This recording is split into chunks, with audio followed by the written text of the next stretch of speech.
Todd Archer came out with an article this morning, and it just kind of walked everybody behind the scenes of how this hire happened. We all had, Joe, you were the first one on it about Schottenheimer's a real deal, and we all speculated. Of course, there was the conversations with Deion Sanders. There were conversations with Pete Carroll. And, of course, you had the actual interviews with Robert Saleh and Kellen Moore and Leslie Frazier. And you can feel how you feel about what those were. But just a kind of a little bit of a rundown on how that went. I thought it was pretty interesting. It better be interesting.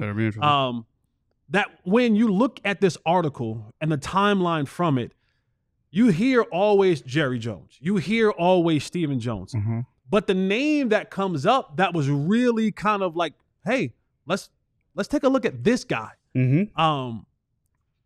Was Jerry Jr. Yeah.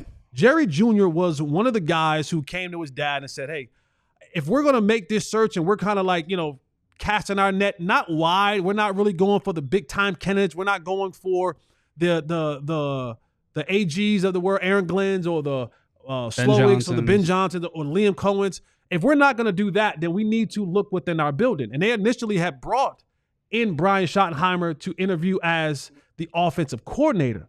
That also goes to show you that the Cowboys were hell bent on putting their own staff together. Mm-hmm. Like whoever was going to be the next head coach, the Cowboys brass was saying, we're going to be the ones who put people in place how we want them. So they brought Schottenheimer in to interview for the offensive coordinator job. And here's what one of the quotes says. It says, I just lost it, but it just basically says, if we went that way, that means away from Schottenheimer, as much as we're going down the path, we'd have some heartbreak there for us, said Jerry Jr., the youngest of the Jerry three children, the Cowboys chief staff and marketing officer. So as the Cowboys were moving away from the other situations, they had the 13th, they were like, Mike McCarthy, you're not going to be here. Mm-hmm. And they then begin the process of bringing in Brian Schottenheimer. And then by that Friday night, when you were getting ready to go out, you was chilling, I was chilling, Kit Kat was chilling, it came out. Mm-hmm. And they had that conversation. We said it was coming out on Friday. You said it was coming out on Friday. Yeah. But they were at dinner and finally got a chance. He got with his agent, Jimmy Sexton, and they kind of put the framework in it. Another interesting note that was in this article, the fallout between Michael McCarthy, Michael from Pittsburgh is what I call him, mm-hmm. and Jerry Jones were contract years. Right. Yep.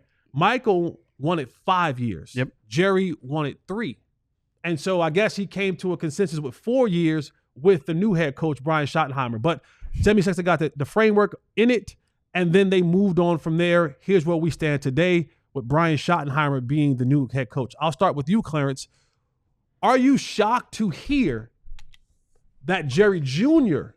was one of the ones who had the name Schottenheimer kind of in his mouth, that was pushing for him to be the next head coach? Very much, very much. And to me, when you look at this process, it just tells you how rotten the process was. It's another double down on how rotten the process was.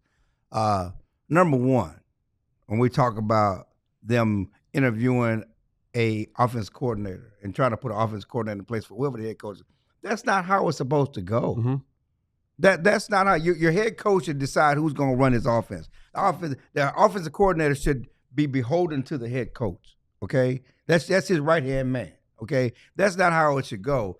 And with all due respect, and I've been around here a long time, Jerry Jones Jr. has never been involved in football decisions. We've talked about that. He's never been part of that. He handles the marketing. He handles a lot of different things. He's never been a part of the football decisions. Now he's helping you guys make football decisions. And he wasn't up there with Jerry and Steven when they were announced the head coach the other day. And listen, he's done a great job with the broadcast arm, done a great job with the marketing arm.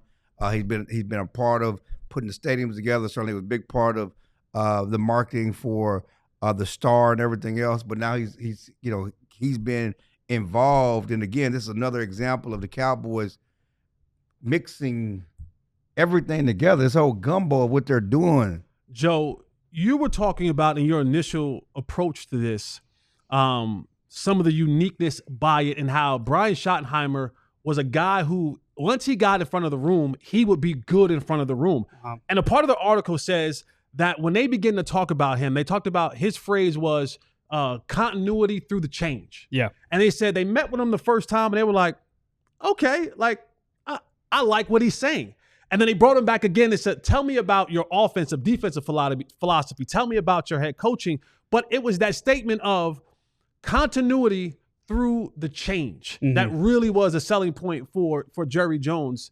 Like, how is Brian, like, is what Brian Schottenheimer saying in these interviews, is that something that a lot of guys that from your research, they look at and say, that's why we wanted them? Yeah, no, I think too, kind of my understanding is that there was potential within the building to potentially move on from Mike McCarthy the year before, right? After the Green Bay loss, there was a thought, they had conversations. When that didn't happen, and Jerry Jones brought Mike back. Obviously, he went to the lame duck year. But I think there was intrigue in the idea of change even stemming a year ago. And I think with Schottenheimer specifically, he's very smart. He's very charismatic. And one thing we know about the Jerry Jones specifically, and I think Stephen Jones to that extent as well, is that they hear things and then they talk about it, right? It becomes talking points, and then they bring it back out into the public. You see it every Tuesday and every Friday with Jerry Jones on 105.3 The Fan when he goes on there. Things are told to him, and he shares them. He's debriefed, he shares them. I think it's interesting that I think Stephen shares that too, because if you talk to Stephen Jones like we did at the press conference and in the walk-off, he harped on this, the idea that, hey, we were able to keep continuity but also have a spark of change, and that spark of change can be good. And that is coming from Brian Schottenheimer. I do think it's interesting too. My understanding is that Stephen Jones has been interested in the idea of Brian Schottenheimer as a head coach for a while, right? And I think that the fact that you had Stephen and Jerry Jr. together on that is interesting. I don't think the idea that Jerry Jones versus the kids, this whole arms race, I don't think that that's exactly what it was. I think Jerry had to be convinced to make this hire, and I think that's why he called Steve Spurrier. That's why he called Pete Carroll. I don't think it's this big divide, but I do think it's fascinating that the two Jones sons were in agreement, I think, on who they wanted to be the next head coach. Continuity through change. It's an oxymoron. I love oxymorons. That's an oxymoron. I love oxymorons. If you won't change, if you want to win, put chill in. But if you won't change, get change. I mean, we're talking about 30 years. Yeah. I mean, do the air quote. We're talking about 30 years. And this whole continuity thing, I mean, that's what Dak talked about. And now I know we're going to get into that. They want continuity. How does continuity get you to the next level? I mean, why does comfortability? I mean, continuity to me is about being comfortable. Okay, you want to make things comfortable, but you want to make change. You want to make these comfortable. That's kind of like you're slow playing. That's kind of like it's kind of like putting somebody in timeout. How do you nice up a breakup? You always do it at their house. You always break up at their house. You're trying to change is daunting. You're trying to placate and everything else. You need change.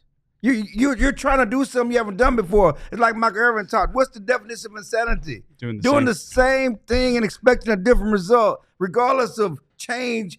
It's really about continuity. You know what's funny? It better be funny. In 2012, when I first started blogging for Bleacher Report from my just house, one of the lines I first wrote was Jerry Jones has to be going insane because he keeps doing the same thing over and over again. We're talking about Jason Garrett. The fact that we continue to talk about this 13 years later is so telling, in my opinion. A little drought. Your little drought. Like your little friend. Yeah, your little football team. Your little job. Your little job. Your little friend. Your little podcast. Your little podcast. Yeah, all that good stuff right there, man. But I mean, it's so much into what we have here with the Cowboys and what they do in this coaching search. But the die has been cast, or the cast has been died, and so now we go forward with it. We all silly like the mayor.